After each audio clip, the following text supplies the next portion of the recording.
I found your child on the balcony, so I brought her here.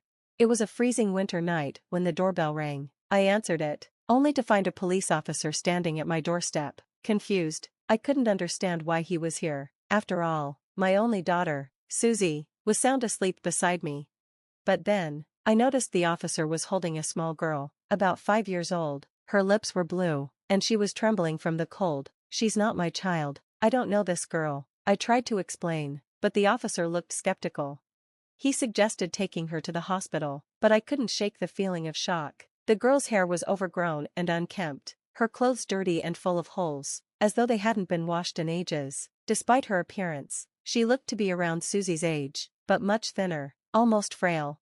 I stood there, wondering how this child ended up on my balcony. Who was she? Where had she come from? Little did I realize at that moment the chaos she would soon bring into our lives. My name is Janice, a 32-year-old office worker. I live on the first floor of an apartment that my parents gifted us, along with my high school sweetheart turned husband and our 5-year-old daughter. Susie, my husband, a company employee, frequently traveled for work, often stepping in for his colleagues even on his days off, leaving Susie and me home alone during his trips. That night, while my husband was away, and Susie and I were getting ready for bed, the doorbell rang unexpectedly. Peeking through the camera, I saw the officer. Perplexed, I opened the door, and he said something that left me frozen.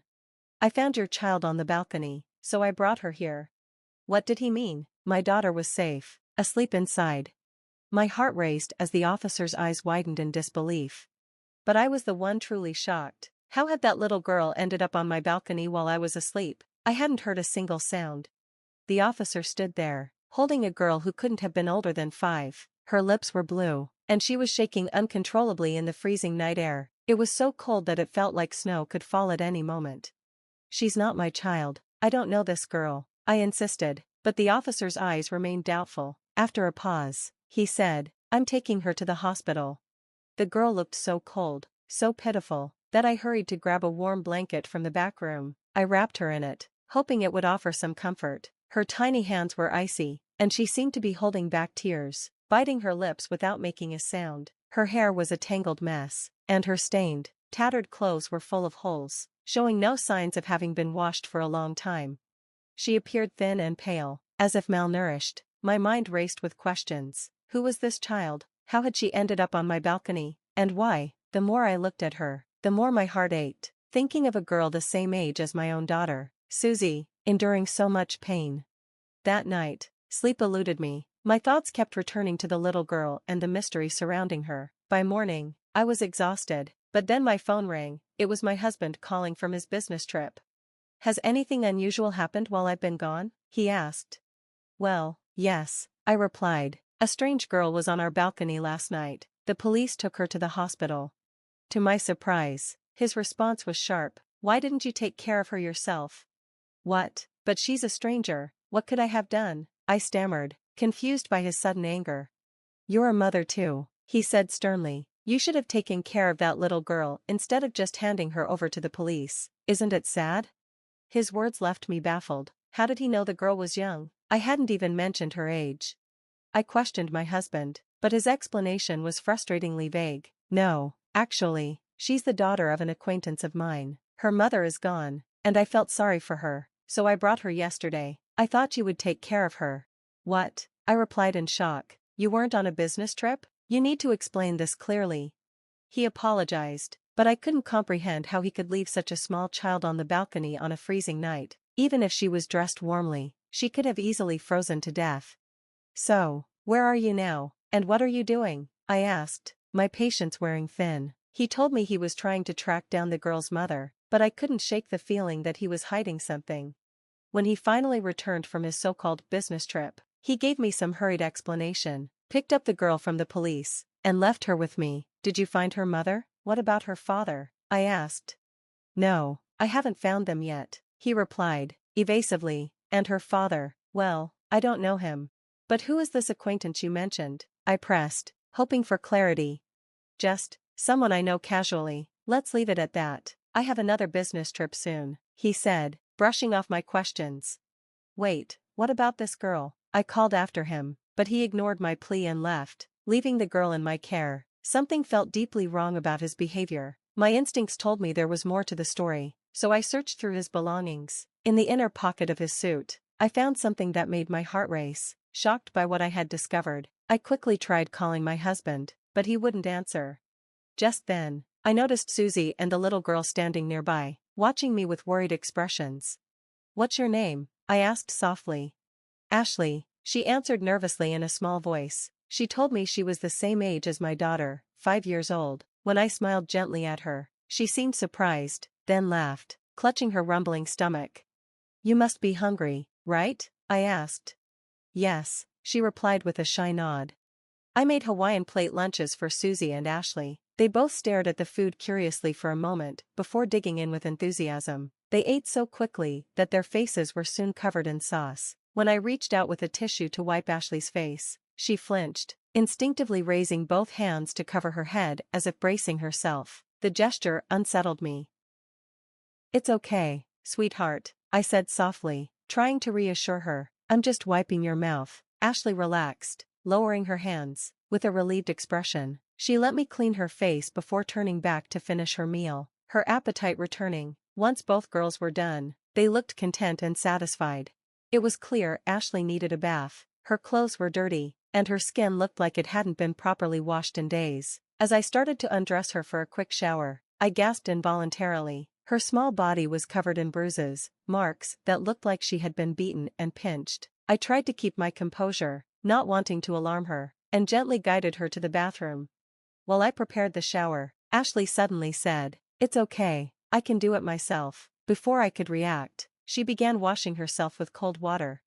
"Wait, what are you doing?" I snapped, unable to hide my shock. She looked up at me with a puzzled expression and said, "Ashley always does it like this."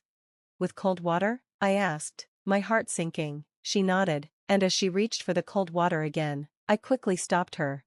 "No, sweetie, you need warm water," I said gently, taking over and washing her thoroughly with soap. As I poured warm water over her, she murmured, "It's warm," her eyes wide with surprise and contentment.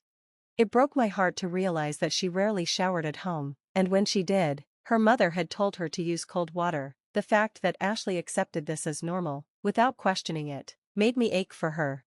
After the shower, I dressed her in clean clothes, still shaken by what I had discovered.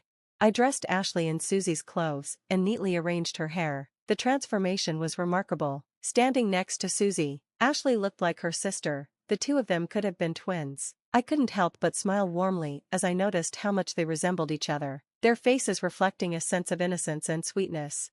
Ashley was an obedient and gentle child, and I could tell she longed for affection. She would hover near me as I cooked, tugging gently at the edge of my skirt, seeking love and comfort. At bedtime, she'd hold my hand tightly, refusing to let go. Susie, too, quickly grew fond of Ashley, and the two became inseparable, bonding like true sisters.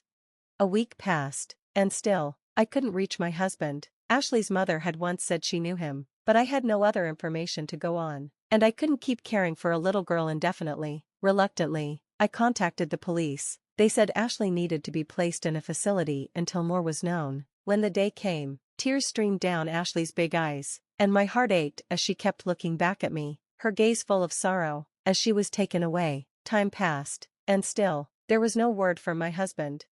Finally, I made a decision.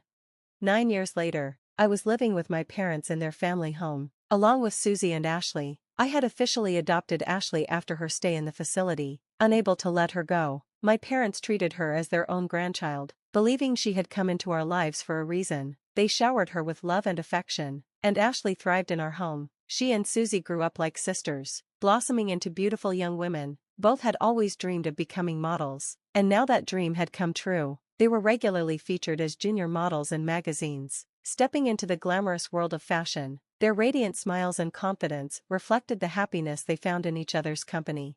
One day, the doorbell rang at our family home. When I opened the door, I was stunned to see my ex-husband, Philip, standing there, looking worn out and disheveled. Beside him was a woman who introduced herself as Joanna. Not wanting to cause a scene in front of the neighbors, I invited them inside. As soon as they sat on the living room sofa, they began speaking.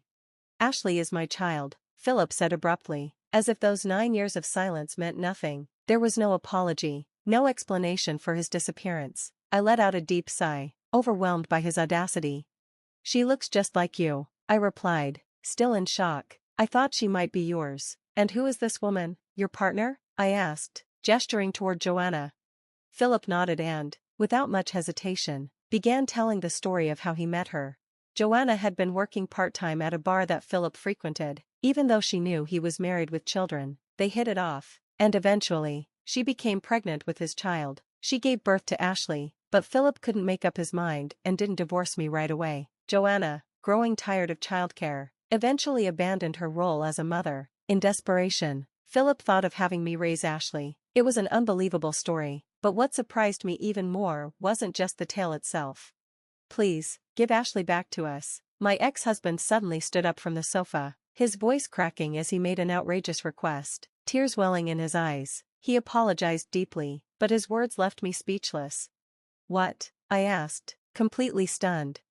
I saw her in a magazine. She's grown up so beautifully, hasn't she? She's even becoming popular. His tone was desperate. So what? That has nothing to do with either of you, I retorted, my frustration boiling over. But I'm Ashley's real mother, Joanna interjected. You're just the fake. After all, how dare you claim her without contacting us all these years? Her words cut deep, but I wasn't having it. How dare you? You've been gone for 9 years without a single word. Philip, now on his knees, grabbed my leg, looking utterly pathetic. We don't have any money. We're in real trouble. Ashley is our only hope. Please, give her back to us. My stomach churned at his plea. You're planning to use her to make money, aren't you? You want to live off her success. How could you even think of that? I said, disgusted. No, Philip protested. That's not fair. You're the one using Ashley to make money with her modeling career. That's not true, I snapped back. I've saved all of the money for both of the girls. Ashley is my child too, and I will never let you take her from me.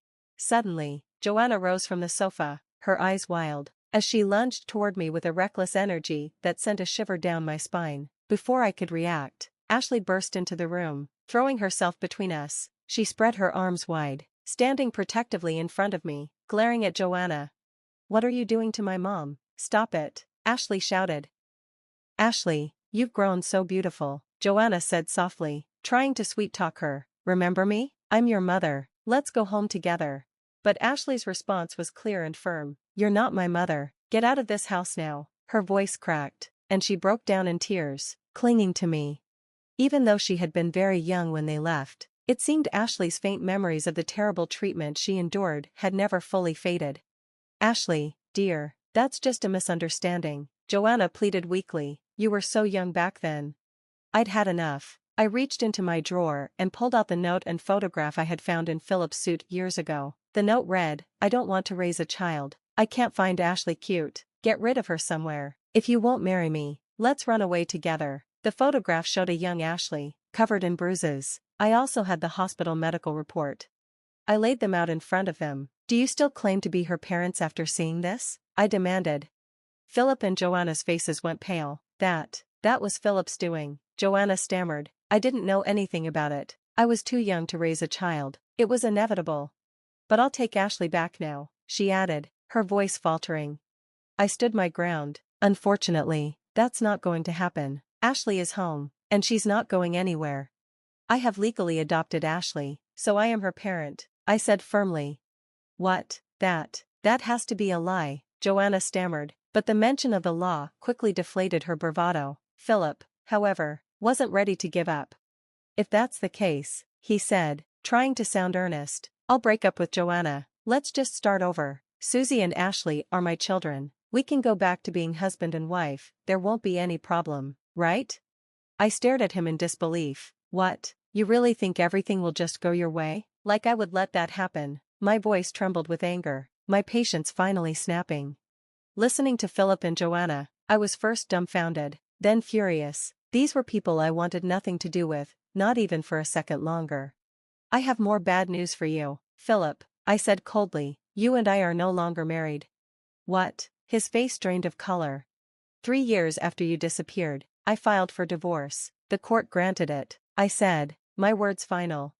You did that on your own? Philip stammered, just as he made a move to grab my arm, but before he could touch me, The unmistakable sound of a police siren echoed outside. My parents had called the authorities after witnessing Joanna's earlier outburst. "The police are here," I said, feeling a wave of relief, "and I don't want to see either of you at this house again." Philip's face crumbled. "No, please, forgive me, I'll give up on Ashley, but at least lend me some money." His desperate plea only added to the disgrace, but I wasn't moved. Moments later, Philip and Joanna were escorted out of the house by the police. As they were dragged away, I silently vowed to make sure Philip would pay every cent of alimony and child support he owed. Cut off from their friends and family, I had no doubt they would continue to struggle, but as I watched them leave, I felt an overwhelming sense of peace. The turmoil of the past was finally behind me, and the little girl who once trembled in fear had grown into a radiant, confident young woman. Now, with my parents and my two loving daughters, Susie and Ashley, we could look forward to a future filled with happiness and dreams yet to be realized. We would live in peace, ready for whatever life had in store.